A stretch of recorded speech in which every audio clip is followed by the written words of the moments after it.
Hello everyone, if you're new to my channel, consider liking and subscribing. It will make me feel wonderful if you do that. Thanks. By the way, I also have another Naruto and Luffy fanfiction channel. If you are interested, link is in the description. One Piece Fates Intertwined by Demonheart12. What if the time difference between Luffy and Robin was much smaller?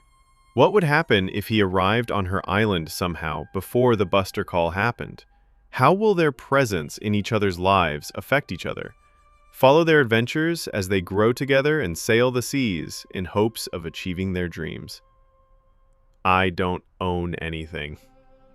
Adios. The pirates are coming. Usopp sat with Luffy in shock as he processed the words he heard. The damn butler was planning to assassinate Kaya. But why? The family took him in when he washed up on the shore of the island. They gave him a job, and he loved Kaya. Or was it all an act? Django then said, "It's been a while, hasn't it, with Captain Kuro?" Usopp's eyes widened. This damn butler was a pirate, and yet he badmouthed his father. That hypocrite, how dare he? He had half a mind to go down there and pummel him if he didn't know that he would get creamed.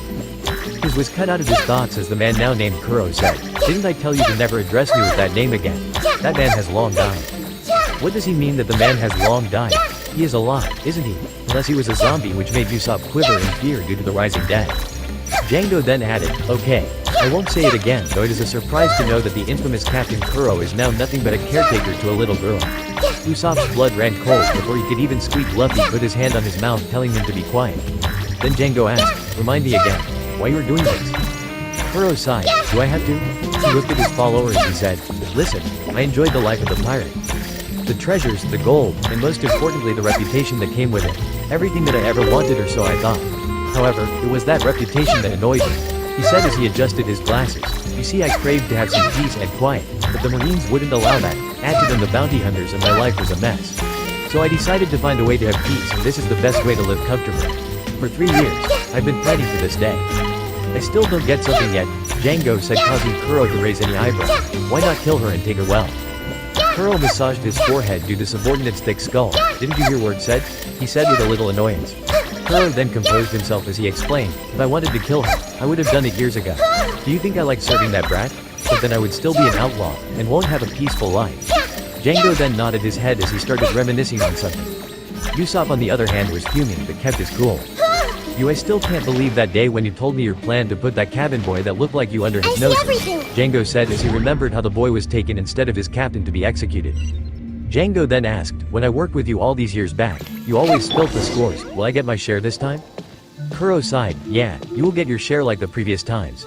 He adjusted his glasses and then said, "Let's talk about the plan." We were just up there. Django nodded his head as he said, "Well, the assassination." He was cut off by Kuro, who interjected saying, "I think assassination is a rather strong word. I prefer accident." If it weren't for what we Django just then saw, smirked the evilly as he fact said, that the "Yeah, snake- accident. that's When the crew right, attacks the right. village, we So go and the girl yes. accidentally bites the dust." Kuro then showed a little anger as he shouted at his subordinate, "No, you idiot." looks like Kuro we then need calmed to put himself down and something adjusted her inside. glasses, and said, "You first had to hypnotize her to put all her wealth to me."